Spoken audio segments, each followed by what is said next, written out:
All right, well, welcome everyone to the September 17th, 2023 service of the North Texas Church of Freethought. We are the church for the unchurched, for nuns, the N-O-N-E-S, nuns, for atheists, humanists, rationalists, and others that reject supernaturalism. At the same time, we are people that still recognize that there's a need to make sense of life in ways that science cannot. We also realize that it is more productive and really a lot more fun too to tackle this work in cooperation with others who share our core values, our quote, total reaction upon life, as the American philosopher William James described religion. Unlike the traditional religions with which most of us in the United States are all too familiar, we do not see the dualism that most profoundly affects the human condition as being one between the physical body and some non-physical, immaterial, ghostly mind, soul, or spirit. The divide that we see, that everyone sees, really, but too often misconstrues, is that between the subjective and the objective. It is between the things that we can all perceive or build machines to perceive and measure for us, and the things immediately present in our experience that are ours alone. It is between the world that exists independently of anyone's perceiving it, and the world that really does go away when our conscious brains go offline to sleep, or at some point that we hope is still in the far-off future, permanently cease to function. We've often gone to the trouble of pointing out a number of things that we find unacceptable. It's not just the one thing, God. There is just not any good evidence for these things. Claims just do not stand up.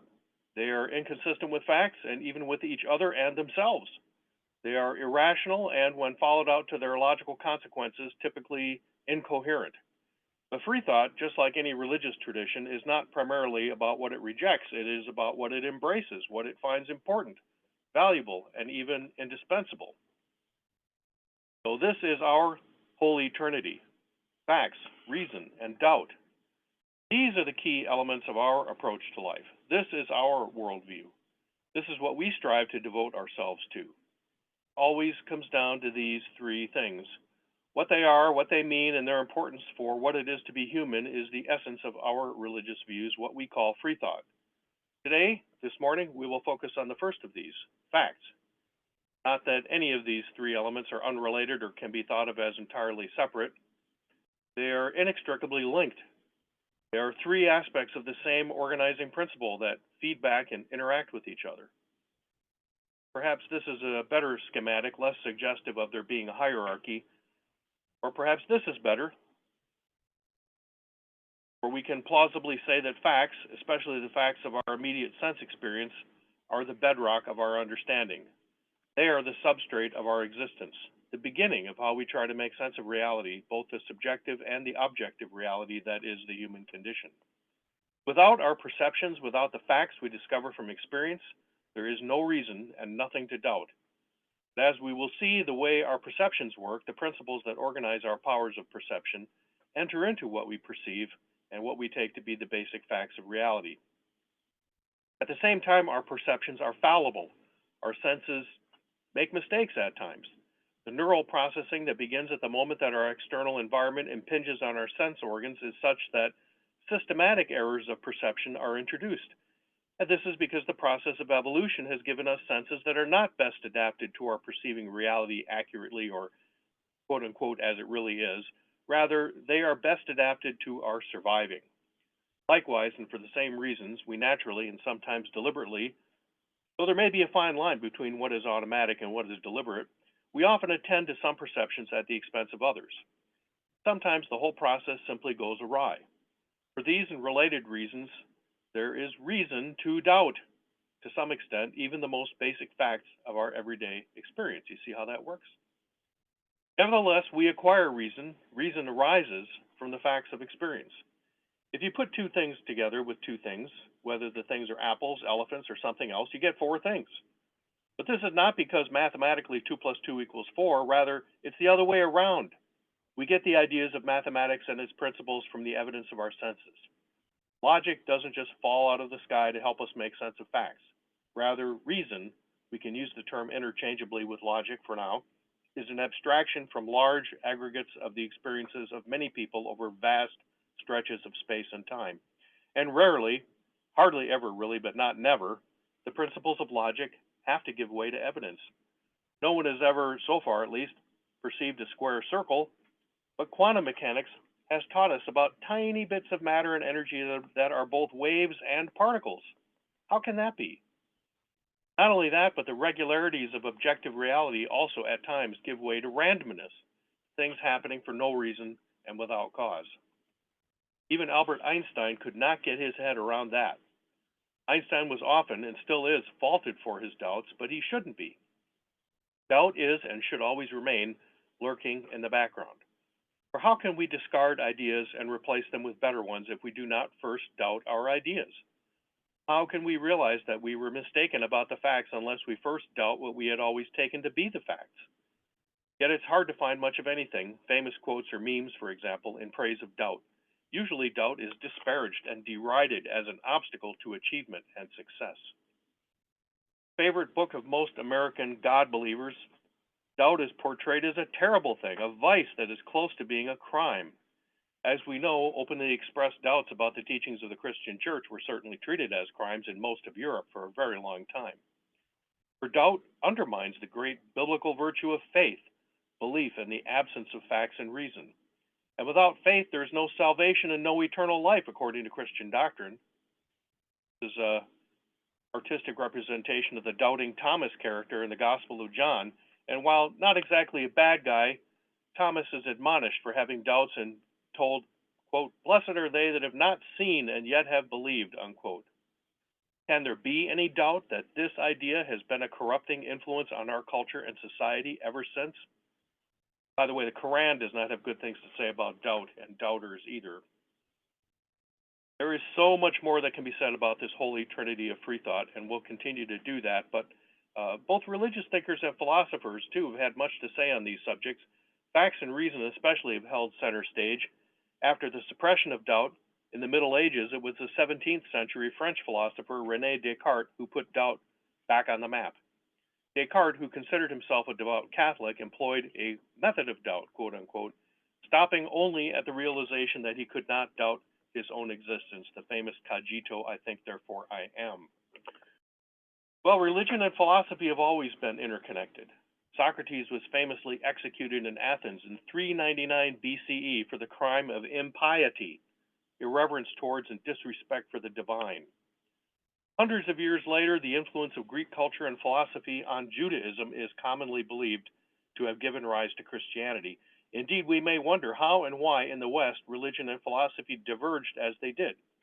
In the East, they remained intertwined to the point where, when Europeans encountered Buddhism, they were puzzled as to whether they should consider it religion or philosophy.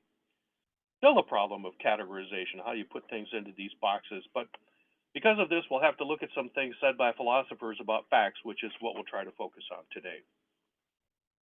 But what do we have if we try to stick to the facts? What are facts? What do we mean when we speak of facts? What sort of facts are there? And how can we know what are facts and what are not? This age of fact-checking and fake news, not to mention spin, propaganda, and all the other terms that attach to these matters, these are vitally important issues. They've always been very important. If facts are more important today, it's because the number and variety of facts, the methods of getting at them and assessing them, and perhaps most importantly, the consequences of not relying on well-grounded facts are so much greater than ever before. Add to that the growing sophistication of obscuring, revising, and even inventing facts. Making lies look like facts has always been an art. Increasingly, it is becoming a science. Well, here are two books related to facts, knowledge, and how understanding works that influenced me personally quite a bit. The one on the left, published in 1985, is based on a course in epistemology. That's the branch of philosophy also known as the theory of knowledge. You see there, epistemology. What a great word. That was taught by the author at the University of Kiel in England. Very good scholarly survey of the subject and not too lengthy either. The book on the right, published in 1989, is by American writer-author William Poundstone, who is a cousin of comedian Paula Poundstone, in case you were wondering. She's an atheist, of course. The work delves deeply, in a less academic and more informal way, into what it means to know things. These two books left me with the belief that much of human understanding, maybe all of it, comes down to descriptions and labels. Of course, we use a huge number of words to express what we understand or suppose we understand. Even then, there remains enough vagueness and ambiguity to cause tremendous confusion and disagreement. And it is quite needless confusion and disagreement and could be avoided or at least reduced if we were more attentive to the common error of people using the same words to refer to different things. Sometimes it's a small difference. At other times, it's a huge one, as we saw when we've discussed various things in the past. So, for example, objective morality, and as we've seen when anti-abortion zealots equate human beings, meaning persons, with fertilized eggs, embryos, and fetuses, and sometimes even with brain-dead individuals. 20th century Austrian British philosopher Karl Popper contributed a great deal to the subject of the philosophy of science, which is a great area to read if you want to know more about how we know facts. Popper is not too difficult to read, and I think well worth reading. I recommend starting with the book on the left, Popper's Conjectures and Refutations from 1963. The book on the right, his Logic of Scientific Discovery, published in 1934, is also very good, but think about what was happening in 1934. That work was one in which he first laid out his famous falsifiability criterion, and at the time, the Nazis were only a few years away, 1938, from annexing Austria, where Popper was. The work formed an important part of Popper's efforts to distinguish himself so he could get out of Vienna. He succeeded in that, spending World War II in New Zealand. As you might imagine, the later Conjectures book benefited greatly from the decades of Popper's subsequent reflection. So let's return for a moment to the tremendous impact that terminology has on our human understanding. This is especially the case when people come up with arguments for various things that hinge primarily on word definitions. Whenever you hear someone say that something is true by definition, look to see whether it is connected to anything at all in objective reality. When such definitions seem to square only with common sense and what everyone knows is true, confusion and misunderstanding are often the result, as the facts may point in a completely different direction, especially when the facts are not widely known or not the easiest to grasp. Evolution, the controversy over that's a good example. As Coleridge observed, when the meaning of a term shifts in the course of discussion, that's what creates problems. Consider that when the sun comes up in the morning and goes down in the evening, that the sun is not actually going anywhere. Rather, it is our perspective that is changing as the surface of the Earth where we happen to be is tilting towards or away from the sun. Above the Arctic Circle in summer or below the Antarctic Circle in winter, there you go again. See, above and below meaning north and south, even though there's, above means away from the center of the Earth and below means towards it. But in those locations, at those times of year, the sun just circles the horizon. There is no sunrise or sunset. How about Isaac Newton's famous falling apple? What does an apple falling from a tree to the ground, maybe bonking Newton in the head, which we don't think actually happened, what does that have to do with planets going around the sun? I always wondered when I was a kid and was taught this sort of thing. That's the actual apple tree, by the way, and then a cartoon of Newton as the apples fall. Well, what they have to do with each other is that bodies in orbit, including the moon orbiting the Earth, are actually just in free fall. At any given moment, the velocity of the moon is in a direction tangent to its observable elliptical path. But Newton's first law of motion states that bodies at rest remain at rest and bodies in motion, like the moon, remain in motion unless acted upon by an external force.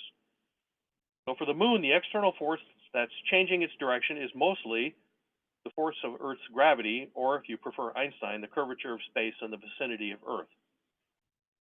Because of its forward motion along a tangent and the proximity of Earth, the moon falls around the Earth. We don't even need this word orbit. We can just say accurately that the moon is falling around Earth, and the Earth, with the moon falling around it, is falling around the sun. And all the other planets with their satellites are falling around the sun as well. Now try to put yourself into the frame of mind of our 17th century ancestors. They saw the sun, moon, stars, and planets come up and go down. They saw them gradually changing their positions in the night skies over the course of the year. Newton's insights must have struck them as the expanding universe and quantum mechanics impress us today, and they did not yet know then that the sun too is in motion, falling around the galactic center at a velocity of some 560,000 miles per hour. Well, Newton's insights certainly changed things. It certainly got people thinking, some more than others. One of them was the Scottish philosopher David Hume. 1711 to 1776 were his years. Easier to remember the last one, the year of the Declaration of Independence. Hume is an absolutely key figure for freethinkers, as important as, say, St. Augustine or Thomas Aquinas for Christianity. Among other things, Hume is known for virtually destroying any rational basis for believing in miracles. In his 1748 Enquiry Concerning Human Understanding, Hume said that the wise proportion their beliefs to the evidence. And as we know, there is no good evidence, and never has been, for any miracle. Do you think Thomas Jefferson knew about Hume? Do you think he read Hume's Enquiry, which was published when Jefferson was a boy of 5? Here's what President Jefferson said in December of 1807 at hearing reports that a meteorite had fallen on the town of Weston, Connecticut. Now, maybe Jefferson was being a bit uncharitable in suggesting that educated scholars would lie rather than that they were mistaken or had simply been bamboozled by con artists. What I don't know is whether in the early 19th century the term Yankee had already derogatory connotations in Virginia. But at any rate, I suspect that many people today do not believe in miracles and maintain a good measure of doubt about other extremely unlikely things for the same reason that Jefferson did, because of David Hume. If you doubt miracles, maybe it's because of David Hume. Sadly, though, according to the Pew organization, 80% of Americans, 80% believe in miracles in the 21st century. While we're on the subject of U.S. presidents, it's of interest that, except for George Washington, there on the left, only in 1820 did 80% of Americans agree on something as important as who they wanted to be U.S. president when they elected James Monroe there in the middle. And Thomas Jefferson did very well in 1804, too, when he was reelected to his second term with 73% of the popular vote. Yes, that was a digression, but one I think that's good for context for our purpose today of considering the subject of facts. Hume famously divided all of human understanding into these two categories, and this became known as Hume's fork. Hume said that there are matters of fact and relations of ideas. We talked before about the distinction between analytic or a priori knowledge and synthetic or a posteriori knowledge. The first that are things are, of course, before and after looking at the evidence. And the first kind of thing are true by definition. We just mentioned that. Really, therefore, just things that are true because we insist that they're true. They're true because I said so. They're true because we cannot imagine they're not being true. Second are things that are true because of the evidence of our senses. Their not being true does not pose any sort of logical difficulty. While Hume did not object to a priori truth and a priori reasoning, there's no doubt that he placed the greater practical importance on the latter, as well he should, on what he called matters of fact when he observed in the Enquiry this. If we reason, I'm going to read this whole thing, it's very important. If we reason a priori, anything may appear able to produce anything. The falling of a pebble may, for aught we know, extinguish the sun, or the wish of a man control the planets in their orbits. It is only experience which teaches us the nature and bounds of cause and effect and enables us to infer the existence of one object from that of another. This is really, really, really important. I cannot say it enough. Any freethinker that keeps a list of important sayings or quotes needs to include this among them. It is itself an a priori bit of understanding, but it is an excellent summary of the difference between a priori and a posteriori, or analytic and synthetic knowledge. Perhaps every intelligent person really knows this intuitively, but it is worth fixing in our minds that what we consider real facts depend on the evidence of our senses. Any other facts are not about reality, but about how we choose to describe, organize, classify, categorize, and so understand the evidence of our senses or ideas about that evidence, even and especially imaginative ideas related to that evidence. So strongly did Hume feel about this that he famously suggested that if it does not have to do with matters of fact or relations of ideas, it is nothing but sophistry and illusion, he said, if not of no use whatsoever. Well, this seems a bit harsh inasmuch as that our imaginative ideas about either matters of fact or relations of ideas do seem to have their uses, if only for entertainment. There are whole industries and franchises within those industries that are based on imagination, on illusion, and sometimes sophistry. Is there a hazard of confusing facts with fiction? Yes, that's a problem. We see today controversies arising from works of fiction that some find objectionable. But human progress has never gotten very far without a good measure of imagination. We just need to be able to distinguish fact from fiction. We just need to know when it is time to give up on the illusory and embrace reality. David Hume's thinking made quite an impact. An impact, you get it on the left there. In the book shown at the right, an excellent survey of philosophy and very readable, recommended, it's explained why it is often said that David Hume took a wrecking ball to human understanding. His wrecking ball was to continually ask the question, how do you know that? He applied this even to the most basic concepts of human understanding. It is because of Hume that it became a serious question as to how we know that the sun will rise tomorrow, or rather, how we know that the earth will keep on turning. Well, the great German philosopher Immanuel Kant, his years were 1724 to 1804, so he survived Hume by several decades. He famously said that David Hume's work, quote, interrupted my dogmatic slumber and gave a completely different direction, unquote, to his thinking. Importantly, Kant did not argue against, much less disprove, Hume's contention that only evidence can teach us the nature and bounds of cause and effect and enable us to infer the existence of one object from that of another. But Kant fleshed out how we choose to describe, organize, classify, and categorize our perceptions into our understanding. By the way, he also wrote this book, Religion Within the Bounds of Bare Reason, different from pure reason. I need to get that book and see what he had to say, because he was quite a rationalist, and yet, of course, at the time, quite a believer, as most people were back then. Most people, most intelligent people were deists. Anyways, Kant came up with these 12 categories in 4 groups, distinguished by different ways of looking at it. As you can see, one of these categories is that of cause and effect, right there at just to the right of middle, a couple boxes down. David Hume said that we believe in causality out of habit because we so often observe the constant conjunction of various things. He thought that we learned it from our habits.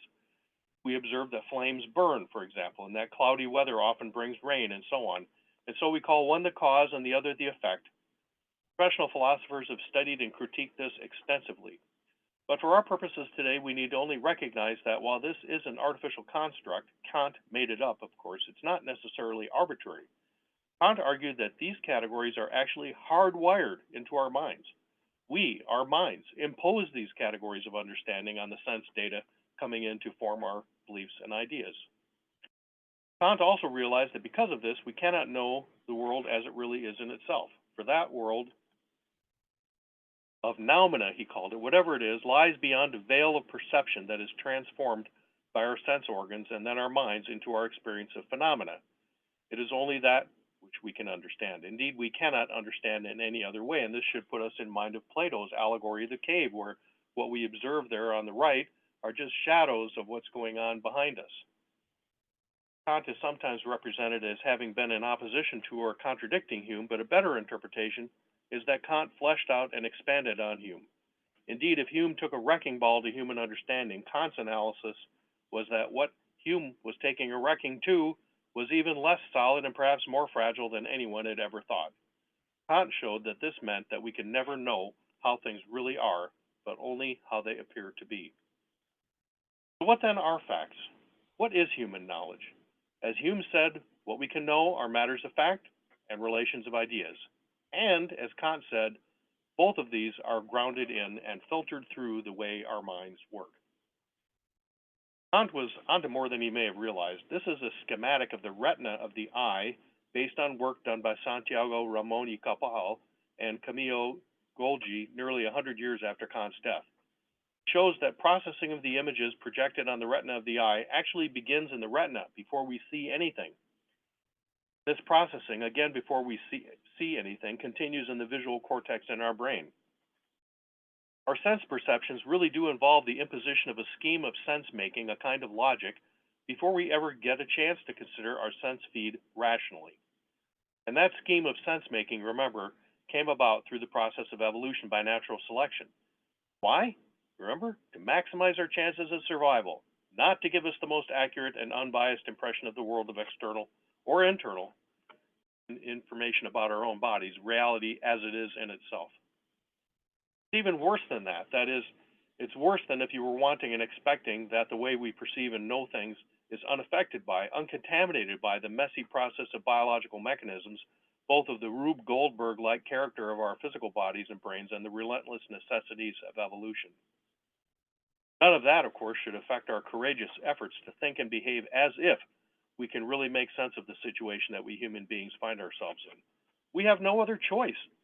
Of course, we may hold out hope that by cooperative efforts, especially in scientific research, we may continue to make progress in making sense of our existence. It is an improvement, after all, to know that we are fallible and to know where at least some of our faults and weaknesses lie. Having reason to doubt and to have some grasp of what those reasons are, the how and why of our fallibility, that's a good thing. Here's Popper, as I said, who was primarily preoccupied with the philosophy of science, talking about science and objective reality, that it's good to know our fallibilities. Let me just make a couple of small changes and make this idea suitable for us as freethinkers trying to make sense of our subjective reality, and for each one of us trying to discover our own meaning of life. Our aim as freethinkers is subjective truth, more of it, more interesting, more intelligible truth. Cannot reasonably aim at certainty. Once we realize that human understanding is fallible, we realize also that we can never be completely certain that we have not made a mistake. And this is why, on our take, religion, being the subjective sense that we make of life, has to change, cannot be dogmatic and fixed forever and based on some ancient goat herder's holy book. Very apropos for what our project is all about. Now let's leave these abstract concerns. Let us come back down to earth and talk about the practicalities of facts, just as the raindrops here are coming down to earth. What we mean by facts, of course, are simply statements or propositions about states of affairs, as philosophers put it. It is raining outside, for example, is either a fact or it is not. Sort of. We might have to specify whether we mean raining right outside our window or 100 miles or 1,000 miles away. I mean, from where we are right now, Beijing is outside of where we're at. And we might have to specify that we don't mean just a few raindrops here and there. Maybe we don't require a downpour, but that's what we have these different words to describe whether it's raining outside.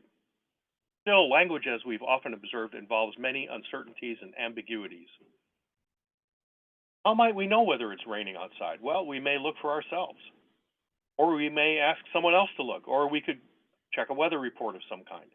Obviously, the degree of confidence we can have in whether it's raining outside or not depends on how we're getting the information. But now, suppose that someone calls and asks, is it raining there? And you say, yes, it's raining outside here. Now, that person who's calling may assume that you're sitting at a window watching it rain outside, if that's all you told them, unless you supply the additional information of how you know it's raining. They're not going to know that, and so will not know, as you do, how confident to be that it is raining there. This is why in science and academia, it's so important to give citations, to say where you got the information. So consider in everyday life getting in the habit of taking a moment to supply that additional information or some sort of additional information. When asked, for example, is it raining there, you might say, I just looked and it sure is, or I'm not sure, but I've seen lightning flashes and heard thunder. Or again, you might just say, I don't know. That's the freethinker's prayer, by the way. I don't know. I haven't looked. Yet as we go through life, we see people emphatically asserting all sorts of things that we know they do not know firsthand and likely do not even remember where they got the information. And this is a source of endless problems. Think about this. If people went around saying, in answer to a question like, is it raining? If you just said, I've heard some lightning and thunder, or I saw in the weather report that it said it is, maybe they'd be less apt to get their heels dug in when contradicted. I mean, after all, if you just say, I read this on the internet, somebody says, no, that's not true. Now you don't have to say, oh, I'm wrong. You can just say, oh, well, it's still what I read on the internet. That's the fact. You read it on the internet, not the fact that the internet's trying to get you to believe. And this is how things work in the real world all the time when it comes to how people get their facts. Not the same as the telephone game where a statement or story goes from one person to another and changes a bit each time. Not exactly the same as that. It's that information, which can be important information depending on whether it's a matter of it raining outside or whether it's a matter of whether a medication works to treat a serious medical condition. That additional information as to how we got it is lost as it circulates. People hear or read things that they readily accept and believe. But think of all the news stories we see in here. Common knowledge that these are typically condensed, organized, and edited before they are widely disseminated. And this may be mainly for brevity, form, style, but most of these reports are probably never intended to deceive people.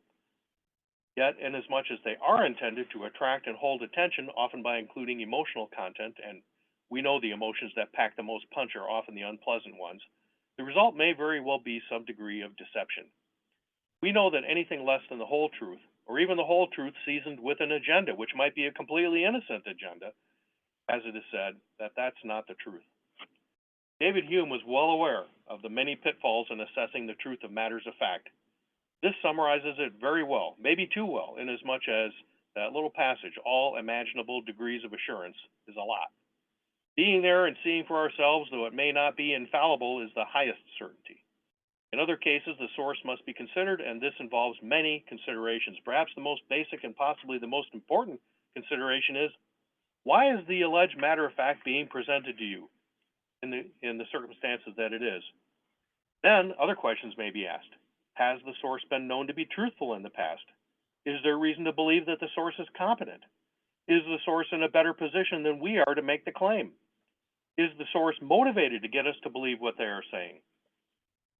Will they realize some financial or other gain if we accept the claim? Claim being made, is it plausible? That is what is being claimed something ordinary, or is it extraordinary? Does it fit with all of our prior experience? Do we have the sort of background, education, or experience to know whether the claim is plausible, ordinary, extraordinary, or impossible? Are we in a state of mind and have a high degree of confidence and comfort in adequately assessing the claim? These are going to vary a lot depending on what sort of thing you're coming across, and these can all be difficult questions. And sometimes you talk about probability. Well, it's not probabilities, it's a matter of what are all the factors that go into the credibility of a claim. And whether we ourselves are competent to judge a claim is perhaps one of the most difficult of all questions, for who wants to consider themselves too uninformed or not intelligent enough to properly assess a claim, especially when we are, for some reason or other, highly motivated to accept the claim. 20th century American physicist and Nobel Prize winner Richard Feynman knew what he was talking about when he said that the first principle is not to fool yourself. Remember, when we're fooled, it's almost always we are fooling ourselves. And the further difficulty is that we are the easiest ones to fool. Better to believe nothing than to believe what is wrong. As Jefferson said, ignorance is preferable to error, and you're less remote from the truth if you believe nothing than if you believe what's wrong. Oh, there's so much more. John Gauthier, thank you for joining us today, John. He recently shared an amazing video on the subject of deep fake videos. Do you know how these are made now? Well, first the fraudster uses an advanced AI to make a fake video that makes someone appear to say whatever is desired, confess to crimes, express hateful views, or criminal intent, anything. Then the fake video is evaluated by a second AI that is already trained to spot fakes. Once it identifies any problems, it's given back to the first AI, which corrects the problem areas, and the result goes back to the other AI, which is judging the fakes. This process is repeated for as long as it takes, at lightning speed, of course, until the fake detecting AI can no longer tell that the fake video is fake. We can easily imagine some benign purpose to which this technology could be put. You know, maybe a famous actor or celebrity could say, oh yeah, you can make a promotion of me saying that cornflakes are good to eat, and you can use the fake AI, that's perfectly fine. But we can easily imagine what could be done by parties with much less benign intentions. Well, but that and many other considerations connected with the subject of facts will have to wait for another presentation as we're running along here. So please think about it. Don't be believing. Certainly believe that you heard something and make that be your belief. You don't necessarily have to believe everything or even anything that you're told. It gets a little bit more complicated maybe, but if you get in the habit of doing it, that's a good thing. I'm going to see. I'll have another presentation sometime, like 8 ways not to believe in things. So here's our principles as our church: reason, enjoyment, appreciation, and love. And we've spoken at length about each one of these elements. Today we've spoken a little bit about making sense of things, starting with facts. Also, this day in history, you might have seen in your mailer, you had a little clip out from the lower part of that graphic. In 1683, Antony van Leeuwenhoek, the guy who's credited with inventing the microscope, wrote a letter to the Royal Society describing animalcules, little tiny things he was seeing under under the microscope known as protozoa. Oh, he was really spooked when he looked at some human semen, what he saw then. Oh, my goodness. Do check us out on YouTube, Facebook, and sign into our Twitter feed, and look at our church website as well, churchoffreethought.org. We haven't updated or put a lot of things on there, but I doubt any of you have gone through everything on the website. There's our URLs for Facebook and Twitter.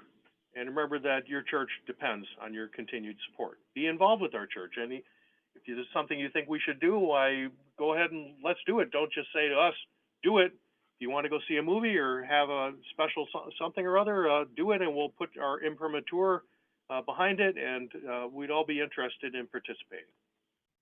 Remember that Freethought is not free. Visit our website, and there's a button there that you can easily donate through PayPal, or just send your cash, gold bullion, and precious gems and so forth to our mailing address, which is also given there. Support your values, and do that by supporting our church.